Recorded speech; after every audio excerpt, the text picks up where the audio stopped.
শুভ সকাল বন্ধুরা, তোমাদের সকলকে অনেক ভালোবাসা জানিয়ে আজকের ভিডিওটা শুরু করছি। দেখো, ভাত বসিয়ে দিয়েছি। সকাল সকাল যেহেতু রান্নাটা সারতে হয় আমাকে।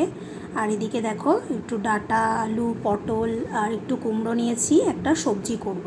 আর ফ্রিজ থেকে মাছ যা ছিল আজকে বার করে জলে ভিজিয়ে দিয়েছি যাতে বরফটা ছেড়ে দেয়। তো চলো, ভাতটা যতক্ষণে হচ্ছে ততক্ষণে আমি ঘরের কাজটা সেরে নিই। তো দেখো, বিছানা বেশিক্ষণ পড়ে থাকলে না আমার খুব বিরক্ত লাগে। বলতে পারো আমি একটু গুছিয়ে কাজ করতে পছন্দ করি। এই রকম একটা দিক কমপ্লিট না করে আর একদিকে চলে যাওয়া না আমার খুবই বিরক্ত লাগে। তো ভাবলাম চলো, ভাতটা যতক্ষণে হচ্ছে ঘরের বাকি সমস্ত কাজটা সেরেই আমি একেবারে রান্নাটা শুরু করব। তো সেরকমই সকালে তো আমার যারা আমার ভিডিও দেখো জানো, আমার হাজব্যান্ডের রুটি নিয়ে যায়, যেহেতু ওর রুটি একটা সবজি সব কিন্তু আমার হয়ে গেছে। তারপরে আমি একটু চা খাই, মেয়ে উঠে একটু রুটি খায়, সেগুলো সব হয়ে গেছে। এবার রান্নার কাজটা বাকি আছে। তো ভাবলাম চলো বিছানাটা গুছিয়ে নিই। আর আমাদের বিছানাতে তো অনেকগুলো করে বেড কভার লাগে, সেই জন্যে দেখো এইগুলো একটা একটা করে ভাঁজ করে গোছাতে টাইম লাগে। মেয়ে এটা পারে না, সেই জন্য বিছানা তুলতে আসে না, নাহলে ও বিছানাটা কিন্তু গোছাতে পারে। ওই এতগুলো বেড কভার বলে, মা আমি ভাঁজ করতে পারবো না। তো দেখো, যাই হোক করে মোটামুটিভাবে ভাঁজ করে নিয়েছি, কারণ উপরে ফ্যানটা অন রয়েছে তো ভালো করে ভাঁজ করতে পারছি না। তো চলো বন্ধুরা, দেখো এখানে বিছানাটা তো গুছিয়ে নিলাম। আজকে আর অন্য কোনোই বেশি মোছামুছির কাজ করব না। তো ফ্রিজটা এত পরিমাণে নোংরা হয়েছে, সব সময় বুঝতেই পারছো রান্নাঘরে থাকা, তো তেল চিটচিটে তো একটা হবেই। আর হচ্ছে যখন তখন যে কোনো একটা জিনিস দরকার পড়লে না, অনেক সময় রান্না করতে করতে জল হাত দিয়েও আমরা কিন্তু ফ্রিজটা খুলি। তো দেখবে এই জলের যে সমস্ত মনে হচ্ছে না এরকম দাগ দাগ মতো হয়ে গেছে। তো এই ফ্রিজটা বন্ধুরা, এটা কিন্তু আমার এখানে এসেই কেনা, এই বাড়ি ভাড়াতে যেখানে আছি এখন সেখানে এসেই কেনা। আর বাড়িতেও আমার একটা ফ্রিজ আছে, তো তার কালার আর এর কালারটা না একদম সেম। তো কি করব, খুব মাঝে মাঝে মনটা খারাপ হয় যখন এটাকে মুছি, তখন ওটার কথা মনে হয় যে কি নোংরা ঝোংরা হয়ে পড়ে আছে, তার কোনো ঠিক নেই। তো দেখো, এটাকে একটু ভালো করে পরিষ্কার করে নিচ্ছি। কি আর করা যাবে বলো, ভাড়ার বাড়িতে যখন থাকতে হবে। এই ফ্রিজটা এখানে এসে বন্ধুরা পুরো নতুনই কেনা, তো সেটাকে একটু ভালো করে মুছে নিলাম, জলের দাগগুলো যাতে চলে যায়। আর কিছুই আজকে মোছামুছি করব না। দেখো, ওটা মুছতে মুছতে দেখলাম যে ভাতটা হয়ে গেছে। তো ভাতটা আমি ফ্যান গালাতে দিয়ে দিলাম, আর ওই দেখো সবজিটা চাপিয়ে দিয়েছি। তো আজকে এরকম একটা সবজি বানাচ্ছি যেটা খুবই ভালো লাগে আমার। আর সত্যি কথা বলতে কি, যখন বাড়ি থেকে অনেকটা দূরে আছি, আমি না এই অষ্টম প্রহরের বা হরিনাম সংকীর্তন যেটা হয় 3 দিন ধরে, ওইটাকে খুব মিস করি। কারণ এই সময়টায় না আমাদের ওইদিকে সব জায়গাতে অষ্টম প্রহর হচ্ছে, মা বলে, ফোন করে, আমার কি যে মনটা খারাপ হয়। আমি ওই প্রসাদটা যেটাকে মালসাভোগ বলে, ওটাকে খুব মিস করি, আমি খুব খেতে ভালোবাসি। আর দেখো না, ওই যে অষ্টম প্রহরে যে সবজিগুলো দেয় না, দেখো কুমড়ো, পটল, ডাঁটা, এখন অষ্টম প্রহরে কিন্তু এটা মাস্ট হয়ই। আর ডাল তো কতদিন যে হয়ে গেছে, দিন বলবো না, কত বছর যে হয়ে গেছে অষ্টম প্রহরগুলোতে যেতে পারি না।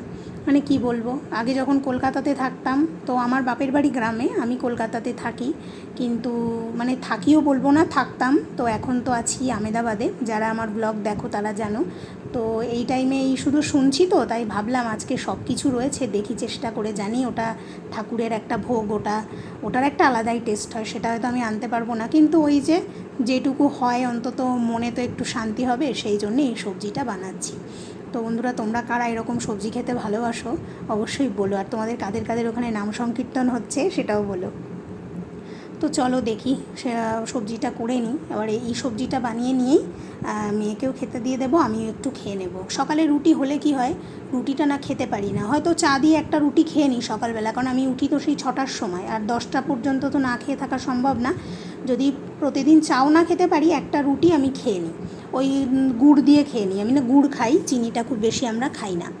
তো দেখো, পটলটা আগে ভেজে রেখেছিলাম লাল লাল করে, যাতে পটলটা জল জল মতো না লাগে। তো সেই রকমই কষে কষে সবজিটা বানাচ্ছি। তো বন্ধুরা, তোমরা যারা আমার ভিডিওটা দেখছো অবশ্যই কিন্তু চ্যানেলটাকে সাবস্ক্রাইব করবে এবং পাশে থাকবে। তো মশলা বলতে বিশেষ কিছুই দেবো না, একটু কাশ্মীরি লঙ্কার গুঁড়ো আমি সব কিছুতেই দিই যাতে কালারটা ভালো আসে। তো সব জায়গার হলুদ তো ঠিক সমান নয়, দেখবে হলুদে অতটা ভালো কালার আসে না, কেমন একটা ফ্যাকাশে ফ্যাকাশে রং হয়। তো আমি ওই জন্য একটু করে কাশ্মীরি লঙ্কা দিই, আর একটু দিলাম ধনের গুঁড়ো, একটু দিলাম জিরের গুঁড়ো, ব্যাস আর কিচ্ছুই এর মধ্যে মশলা আমি দিইনি। এবার এই যে ভাজা ভাজা করে করে, আর কুমড়ো থেকে তো একটু জল ছাড়ে, তো সেটা দিয়েই ঢাকা দিয়ে দিয়ে মানে আমি তরকারিটা বানিয়েছি। তো দেখাচ্ছি, দেখো তরকারিটা কেমন হয়েছে। এই দেখো তরকারিটা পুরো রেডি হয়ে গেছে শুকনো শুকনো করে। তো খেতে কিন্তু ভালো হয়েছিল, আর খুবই খেতে খেতে আমি আর মেয়ে তাই বলা বলি করছিলাম যে ঠিক অষ্টম প্রহরের মতোই হয়েছে। তো দেখো বন্ধুরা, রান্না করে দেখলাম একটু টাইম আছে, তাই চাটনিটা বসিয়ে দিলাম। দুটো আম ছিল, দেখছি যে শুকিয়ে যাচ্ছে, তো আমটা চাটনি করে নিচ্ছি। আর মানে একটা রান্না চাপিয়ে দিয়ে একটা কাটতে মানে বসে পড়ি আমি, এইভাবেই আমার সকালটা এত তাড়াহুড়োর মধ্যে দিয়ে যায়। যারা আমার ব্লগ দেখো তারা অবশ্যই জানো এই জিনিসটা। তো দেখো এদিকে আমটাও হয়ে এসছে, তাই জন্য এবার গুড় দিয়ে দিচ্ছি। ওই যে বললাম চিনি বেশি খাই না, তাই গুড় দিয়েই চাটনি করি ম্যাক্সিমাম। আমি মানে টমেটো চাটনি করলেও গুড় দিই, আবার আমের চাটনি করলেও কিন্তু গুড় দিয়েই করি। তো চাটনি করলে বন্ধুরা একটু বেশি করেই করে রাখি, কারণ ওই প্রতিদিন দেখবে হয় না এইসব কাজ। তো একেবারে এটা করে না একটা টাইট কন্টেনারে রেখে দিলে 2-3 দিন খাওয়া যায়। আমার হাজব্যান্ড তো বেশি টক খেতে পারে না, তো আমরা ভালোবাসি। দেখো চাটনিটা নামানোর আগে না একটু বিট লবণ দিলাম। এটা কিন্তু তোমরা যারা দাওনি কখনো তারা একদিন দিয়ে দেখো, এটা না একটা সুন্দর ফ্লেভার দেয় বিট লবণের, আর টেস্টটাও কিন্তু চেঞ্জ হয়ে যায়। কারণ এই চাটনিতে তো বিশেষ কিছুই তো পড়ে না, আমি একটু কালো সরিষা ফোড়ন দিয়েছি আর অল্প একটু শুকনো লঙ্কা ফোড়ন দিয়েছি। তো চাটনিটা কিন্তু খেতে দারুণ হয়েছিল। তো দেখো হয়ে গেল চাটনি, ওদিকে কুমড়োর তরকারিটাও হয়ে গেছে, আর একটা তরকারি বাকি আছে যেটা আমি খাওয়া দাওয়ার পরেই করব। এই দেখো কালকে করেছিলাম আম দিয়ে ডাল, তো সেই ডালটা একটু ফ্রিজে ছিল, আর কুমড়ো পটলের সবজি, আর সকালে করেছিলাম পনিরের তরকারি মানে ছানার তরকারি। তো সেইটা দিয়েই এখন মা মেয়ের খাওয়া হয়ে গেল। তারপর দেখো বন্ধুরা, এটা ঝিঙে আলু বড়ি দিয়ে একটা ঝোল করছি, যেটা দুপুরের জন্য এবং রাত্রের জন্যে। তো এই ছিল আজকের আমার টোটাল রান্না। তরকারিটা হয়ে গেছে, এবার নামিয়ে নিই চলো। তোমরা দেখো রেডি হয়ে গেছি, এই আমার বেশভূষা। বেশি কিচ্ছু করি না, কারণ এই রান্না করতে করতে কাজ করতে করতে ঘামের মধ্যে ওই কোনো রকম না যেটা করলে নয়। তো এই যে রেডি হয়ে গেছি, মেয়ের টিফিনও রেডি। দেখো আজকে দিয়েছি যে ছানা দিয়ে ক্যাপসিকাম গাজর দিয়ে একটা সবজি বানিয়েছিলাম সেটা, আর এখানে রুটিটা ধরবে না বলে এখানেও একটা দিয়েছি। তো এই হচ্ছে মেয়ের টিফিন, ফলটা আগেই খেয়ে নিয়েছে। তো এবার বেরিয়ে যাব। তারা একটু এই দেখো এইটা দিয়ে তো মাথা পুরো কভার করে নেব, কেউ কিচ্ছু দেখতে পারবে না, তো সেই জন্যই এইরকমভাবেই চলে যাব। চলো আজকে এখানেই শেষ করছি। ভালো লাগলে কিন্তু অবশ্যই সাবস্ক্রাইব করে পাশে থাকবে। টাটা।